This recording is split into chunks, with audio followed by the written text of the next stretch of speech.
The video that you're about to watch was created when I was 65. I had just turned 65. This year, which is 2023, I'll turn 67. One of the things that I wanted to add on to the video that I made when I was 65, because pretty much everything is consistent, is to talk about my journey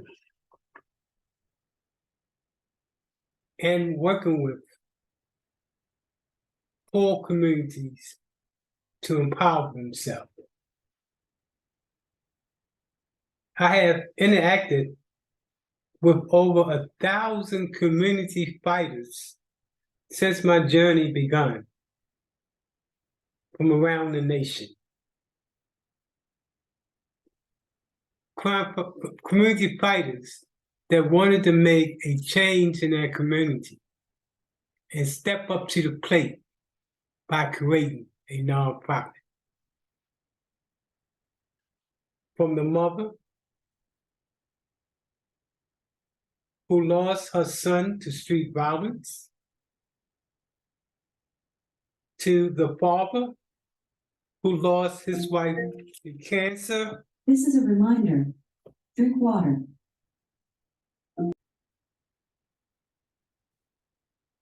To the residents from poor communities that got together and designed the future of their communities. To the at-risk youth who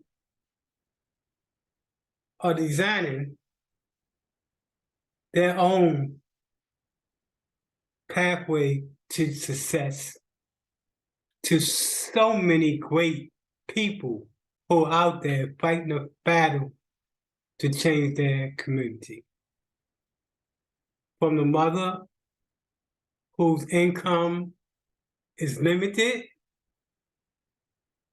to the person who has a lot of money and want to see a change.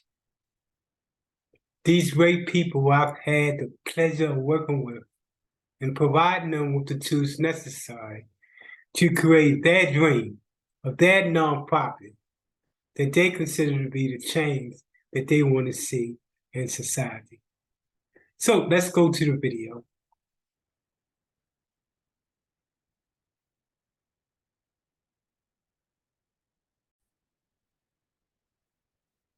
Hello, my name is Michael Randolph.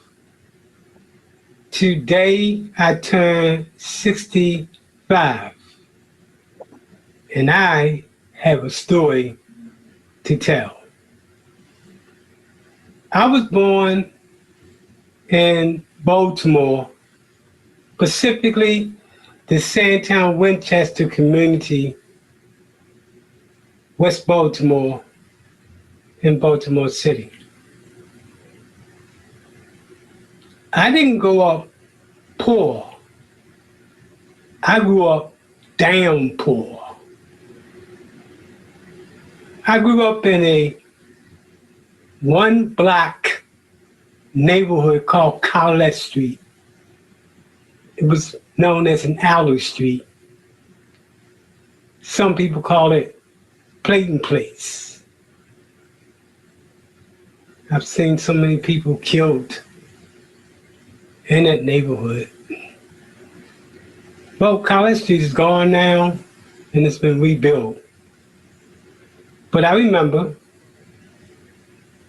how it felt to go to school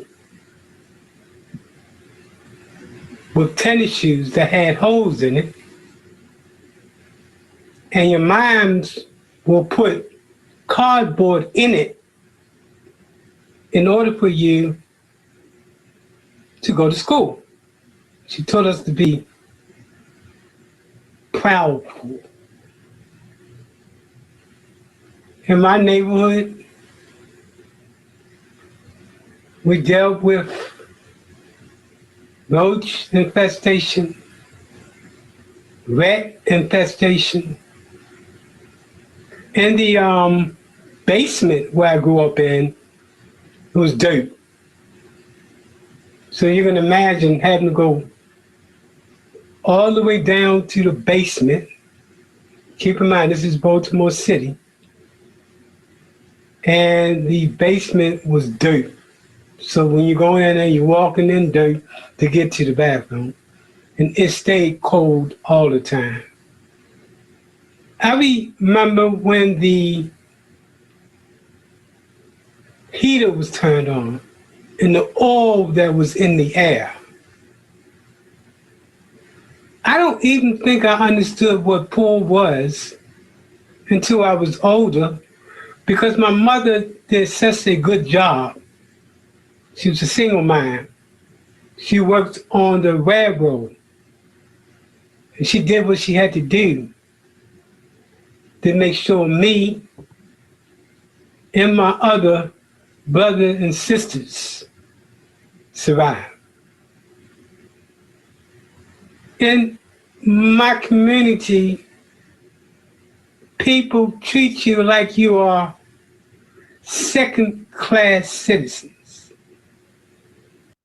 And when I say second-class citizens, I want to emphasize this.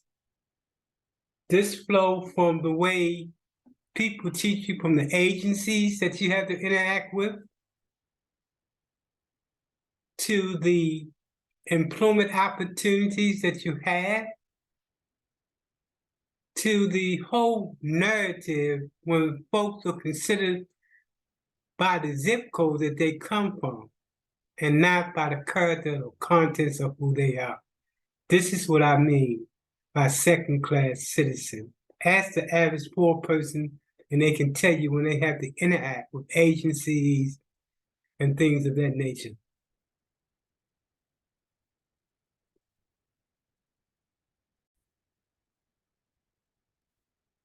My community, people treat you like you are second-class citizens.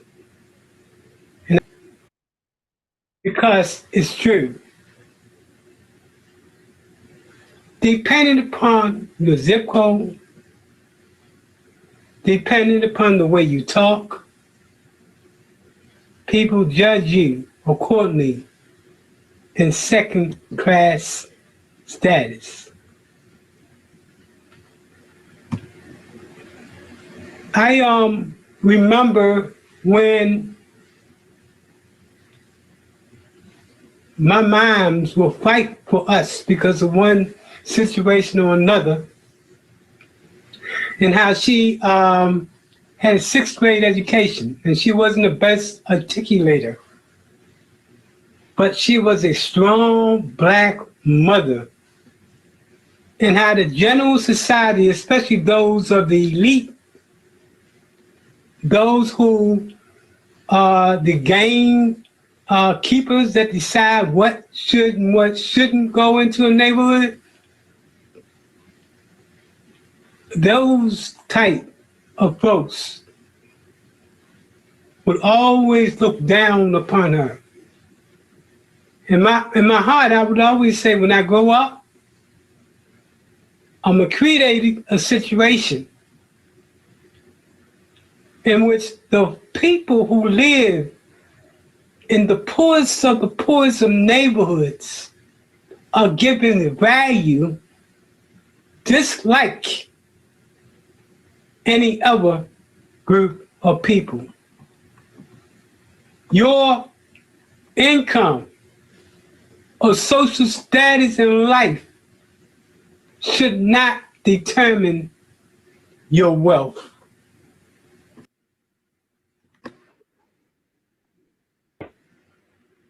Grown up in some of the most violent neighborhoods in the United States, from Baltimore to Tampa.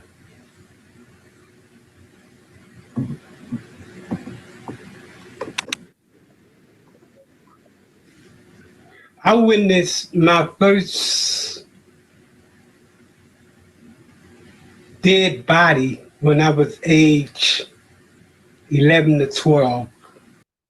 I'll never forget that. So we were, me and a couple of my other friends, it was a summer day out of school, and we was on our way to catch some bumblebees.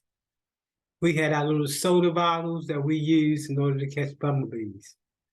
So we went out to catch some bumblebees. I remember we had to climb over a truck in this vacant lot in order to get to the flower in which the bees were eating. And we caught the bumblebees, got off the truck, and when we looked under the truck, what we saw was a body.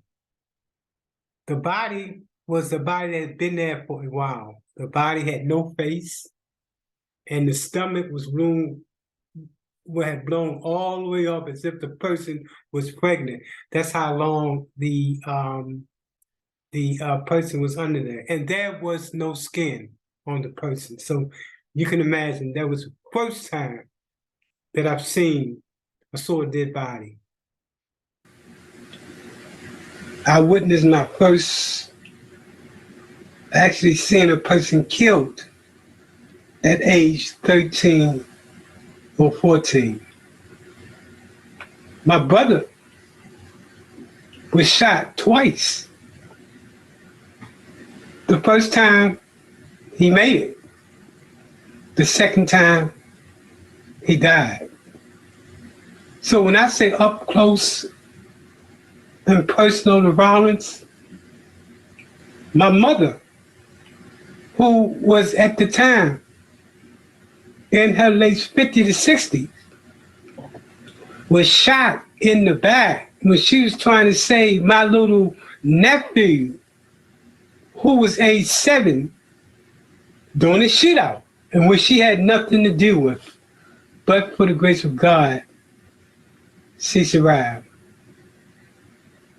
When I say my neighborhood was bad, I mean my neighborhood was bad. We used to do the gang thing. That is, I was part of a neighborhood gang. And we thought we were the bomb. On Pennsylvania Avenue and Gold, that's where we used to hang out. I remember when, if you wasn't part of that hood and you came past Pennsylvania and Gold in Pennsylvania and Baker, and you was walking and you wasn't thugging, or you wasn't part of, a neighborhood, you'd have to pay to continue to walk. We thought we was the bomb. I remember when we used to go to parties and we used to, house parties, put all our coats on the floor and stand against the wall and dare somebody to touch it. That's the neighborhood I grew up in. One of the roughest neighborhoods in the country. So, with a clear understanding of all of the problems in the city, I started to have an understanding that in order to change it, you have to be part of the solution. A person once told me, Mike, you remind us of the spook that sat by the door. And we're going to come back to the reason why that's so important as you begin to work with communities to build them to capacity. So the first award you see here is from a group that I worked with. Just to give you a little up to speed, I oversee, and we're going to talk about the group in a little while, an organization that works with and empower grassroots neighborhoods to actually fulfill their vision. So this was given to me by one of those groups a couple of years ago, and it's really dear to me. This other award I received on my birthday was from Job Plus and the residents of the Rovers Park projects. When you are committed to the streets and you're committed to manifest that change in communities, you become recognized. And I really appreciate everything related to that. Now let's go back to the spook that's set by the door.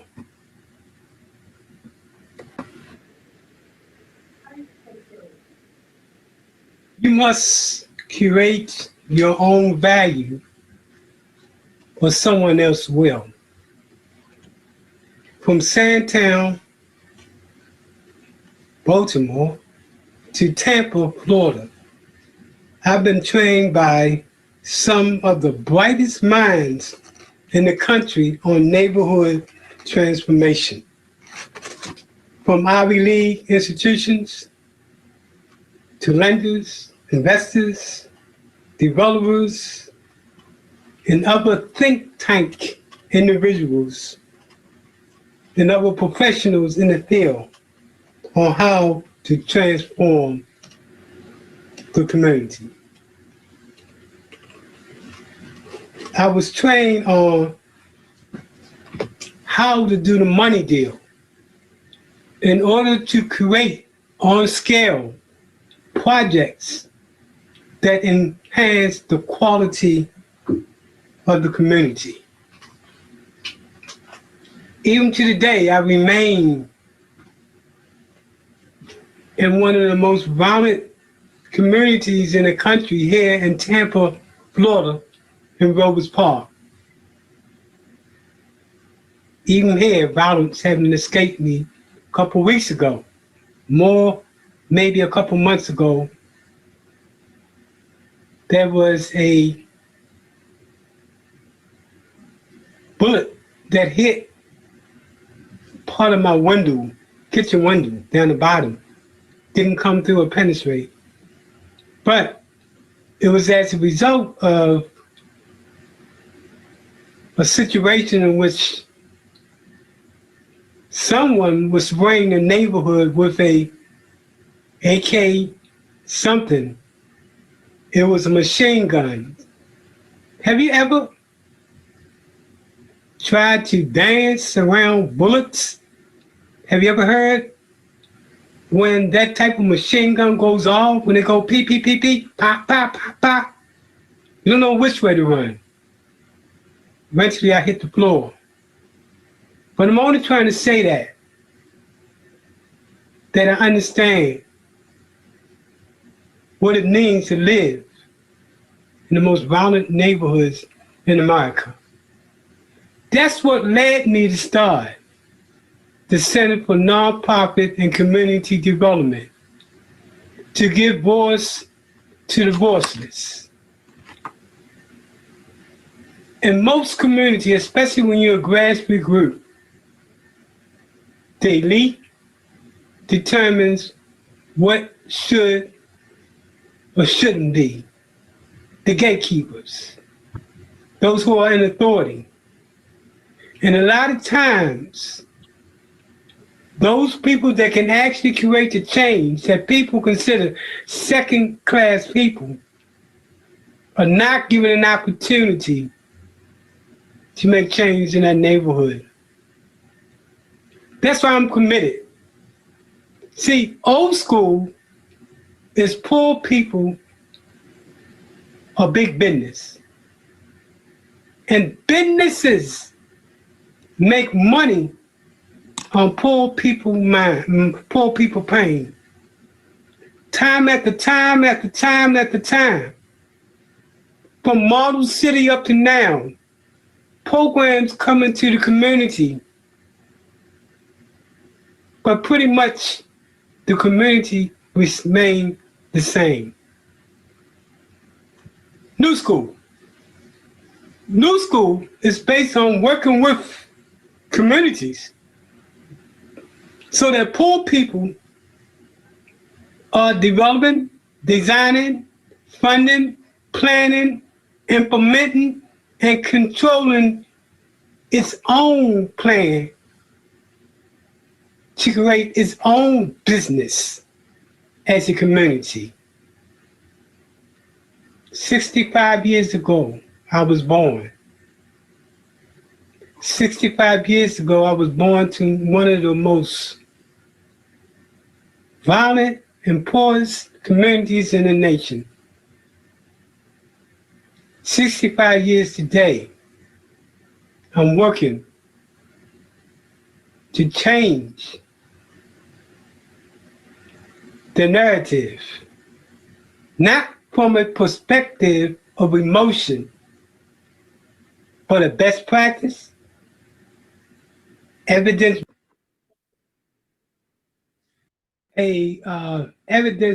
database approach. Since getting started, we have been able to provide the skill set necessary for neighborhoods to take empowerment in 10 different states, from California to New York. In that time, we have provided training to over 1,500 nonprofits, government agencies, community residents, businesses, and others throughout the United States. I remember that day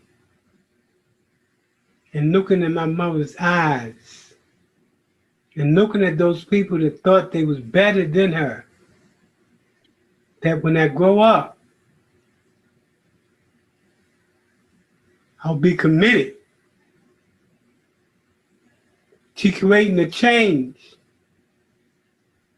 that allows those people that are on the bottom to determine their own destiny, to design their own table, and then to bring to that table, once they have that plan, the different players or the different partners in order to make the plan work, from government, institutions of higher learning, investors, lenders, and others. Once a community designs the plan, then it sets the course for the future of this community. I'm committed, and to the day I close my eyes, to fulfilling that dream.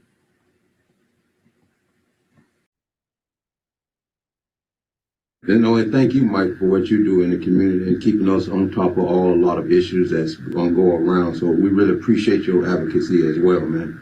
And you know, Mike has known Mike a long time, for decades. Y'all know Mike had a medical setback. You know, he had lost a lung.